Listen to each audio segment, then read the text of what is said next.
In the 12 zodiac signs of Eastern culture, all the animals embody daily life, except for the dragon, which is believed to be a mystical creature with extraordinary powers. It can move on land, swim underwater, and even fly in the sky, summon rain, call the wind, thunder, and breathe fire. However, it is important to note that the dragon is considered mythical and does not exist in reality.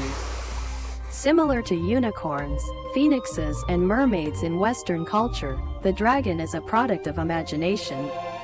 Despite this, there are real dragons, real prices, living beside humans. Believe it or not, be amazed. What kind of dragon is that? Where is it? All will be revealed in the next part of the video. Now, let's examine the dragons in folk culture as well as mythology in the East and the West. What is the appearance of a dragon? The appearance of the dragon varies from Europe to Asia, from Africa to America. In Asia, where the dragon has been considered an irreplaceable mythical creature since ancient times, dragons appear in oral traditions, palaces, temples, books, movies, sculptures, and paintings. They are depicted as snake-like, with fish scales, deer horns, lion's beard, and eagle's talons. Depending on each country's beliefs, dragons may have various features such as crocodile heads or horse heads, rabbit eyes or demon eyes, toad bellies or tiger legs. However, the common feature is that they do not have wings like birds but can fly beautifully, gracefully, and swiftly, just like athletes in gymnastics with ribbons. In the East, people believe that dragons represent the power of nature derived from earth, water, fire, and wind, so they categorize dragons into 4 types. Earth dragon, Long, lives in deep caves in mountains or valleys. Water dragon, Shui Long, lives on the coast, under the sea, or in swamps. Fire dragon, Huo Long, lives in caves around volcanoes. Wind dragon, Feng Long, lives on cliffs, mountain peaks.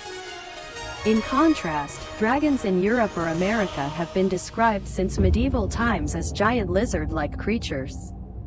With a tail covered in spikes, a pair of horns or frills, a short mouth, large bat-like wings, a long and strong tail, muscular and powerful limbs with sharp claws and fiery breath. According to legend, Western dragons have scales as hard as steel covering their bodies. Russian fairy tales and some European countries even built the image of a dragon with 3 or 4 heads. And if one head falls off, it quickly grows back like the tail of a lizard that grows back when cut off. Although it is a winged creature, dragons are found in deep caves underground. The typical Western dragon in Christian culture often protects a sacred forest, a remote and dangerous water source, or guards a treasure-filled castle or imprisons a beautiful princess. What about dragons in Africa? In reality, we don't know much about the dragon image in African culture because they worship snakes or crocodiles more than any other animals. Dragons are not highly regarded in the eyes of the people of the Black Continent, and in some places they are not even recognized. They consider the dragon as a large snake, maybe with only 2 legs. For the clearest picture, you should try to search for stories in West African mythology. There, you will find the Ninki Nanka dragon, a bizarre creature living in the saltwater swamps near the Gambia River. It has the appearance of a reptile, a body like a crocodile, a long neck like a giraffe, a horse-like head with horns, and a large size, about 15 meters tall. Is the dragon a symbol of good or evil? In the East, most people worship dragons, considering them symbols of power, authority, nobility, and of course, they belong to the righteous side. From ancient times in China, it was believed that the dragon, one of the 12 zodiac signs, symbolizes strength, courage, and good luck. Moreover, the dragon also represents the heavenly emperor with supreme power that nothing can surpass. Emperors in Chinese history were believed to be incarnations of mighty dragons. They wore dragon robes, sat on dragon thrones, slept on dragon beds, and held in their hands the vast empire. If the Eastern dragon is a creature that brings good luck, The Western dragon is classified as a villainous character. It also symbolizes extraordinary power, but it is the power of darkness, of evil. Reading European fairy tales, you will easily come across the image of ferocious, cruel dragons guarding treasures or kidnapping princesses. It is the embodiment of destruction, annihilation, and is often driven away, avoided by humans. Dragons that can fly, breathe fire, have wings like bat wings, scales as hard as armor, sharp-toothed mouths, blood full of toxins. Who wouldn't be terrified? However, it belongs to the evil side, and evil never has a good outcome.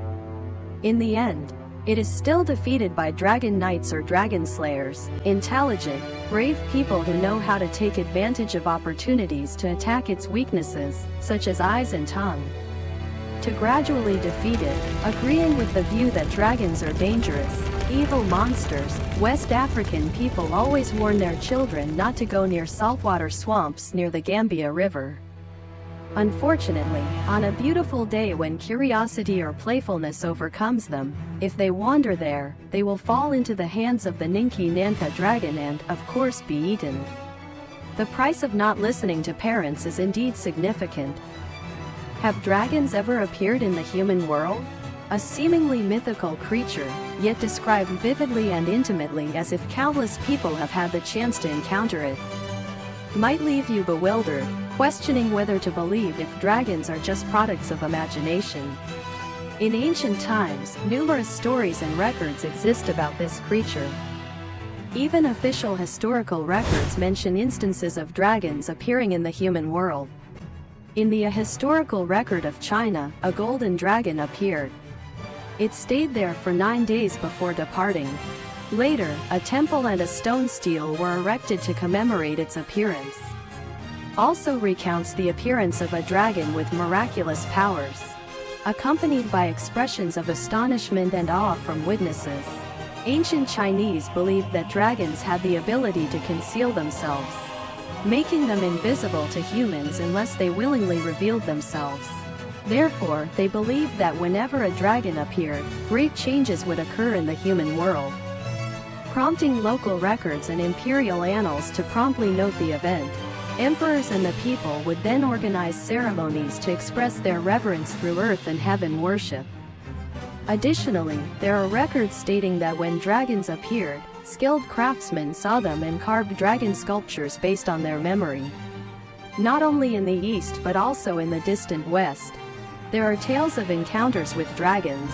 A well-known European legend is that of Saint George, who unintentionally entered an unknown town and was threatened by a large and fearsome dragon. Here, he saved a maiden, protected himself with the Holy Cross, and ultimately killed the monstrous creature. A similar story is about Saint Columba, who in 565 supposedly killed a giant underwater dragon. Interestingly, both are real historical figures rather than fictional characters.